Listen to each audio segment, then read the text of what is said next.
Otro ejemplo de un carácter santo y al mismo tiempo completamente humano. Versículo 27. Pues en verdad estuvo enfermo, a punto de morir, pero Dios tuvo misericordia de él, y no solamente de él, sino también de mí, para que yo no tuviese tristeza sobre tristeza. Pablo, un hombre que, como ya sabemos, es capaz de decir que para él el vivir es Cristo y el morir es ganancia, alguien que estaba dispuesto a sacrificarlo todo por amor a Cristo, porque cuantas cosas eran para él ganancia, resulta que las estima como pérdida por amor a Cristo. Ahora nos dice que Dios no solo tuvo misericordia de Epafrodito al salvar su vida, sino que también la tuvo de Pablo para que no tuviese tristeza sobre tristeza. Nadie duda de la espiritualidad de Pablo y sin embargo le vemos verdaderamente humano cuando se muestra agradecido a Dios por haberle quitado una tristeza que se podía acumular a otras que ya tenía. Y nos sigue mostrando su santidad a través de su humanidad. Versículo 28.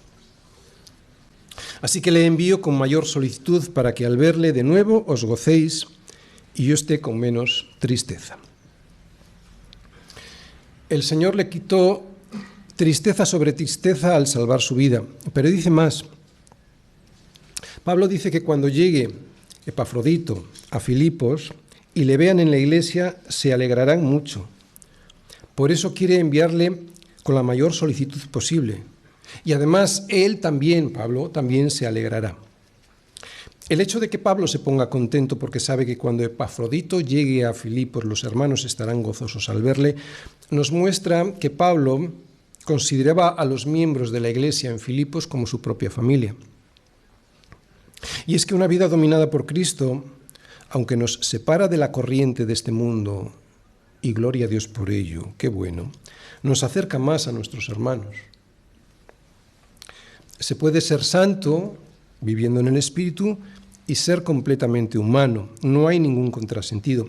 En ninguna de las cartas de Pablo encontramos ese ascetismo que mortifica el cuerpo para poderse acercar más a Dios. El gozo que surge de la comunión con el resto de los hermanos es algo de lo que Pablo, como vemos, predica. No se es más santo cuanto más triste se vive, como algunos anacoretas han dado a entender con la vida monástica. La comunión produce gozo. Y un último punto sobre una espiritualidad cristiana completamente humana. Sabemos que al apóstol Pablo Dios le había capacitado para hacer grandes milagros.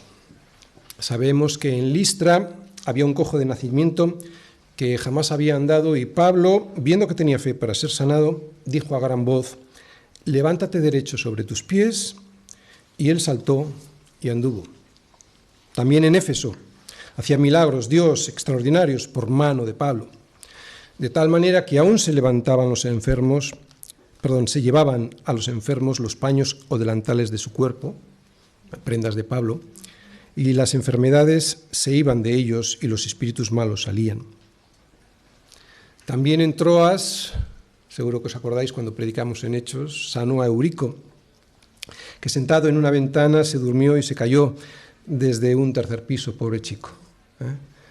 Seguramente venía cansado, llevaba mucho tiempo Pablo hablando y se durmió, pero no creo que fuera de la predicación. Probablemente fue porque venía cansado de trabajar y se durmió, ¿no? Y se cayó, y cuando fueron a mirar cómo se encontraba, le levantaron muerto. Entonces descendió Pablo y se echó sobre él y abrazándole dijo: no os alarméis, pues está vivo.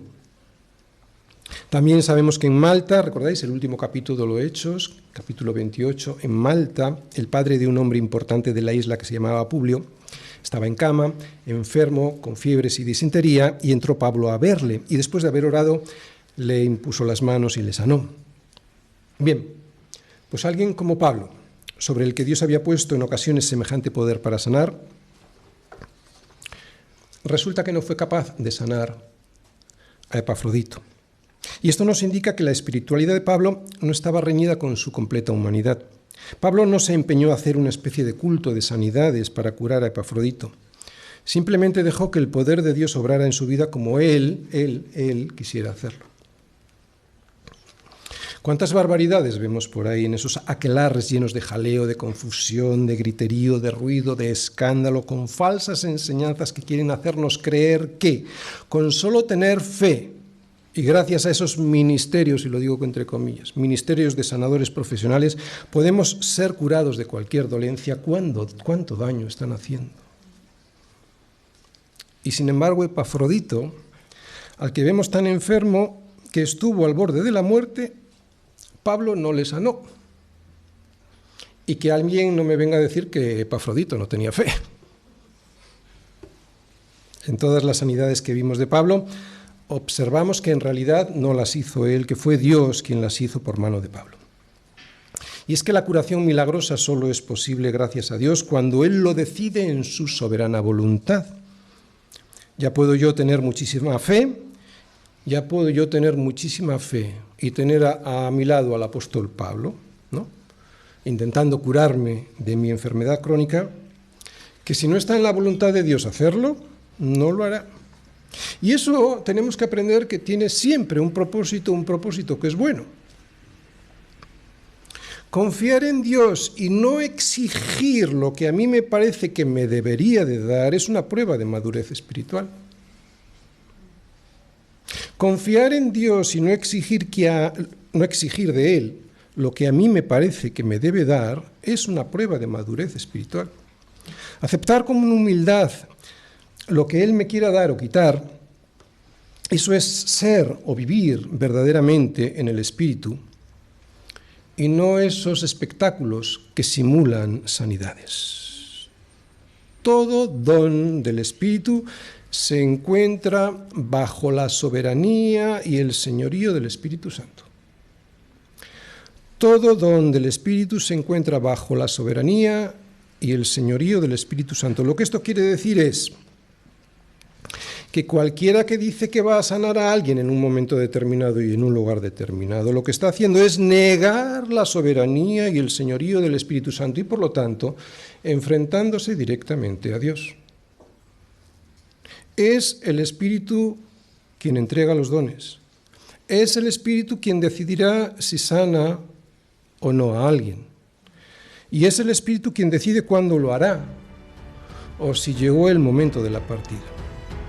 Nada de esto tiene que ver con la cantidad de fe de alguien. Nada.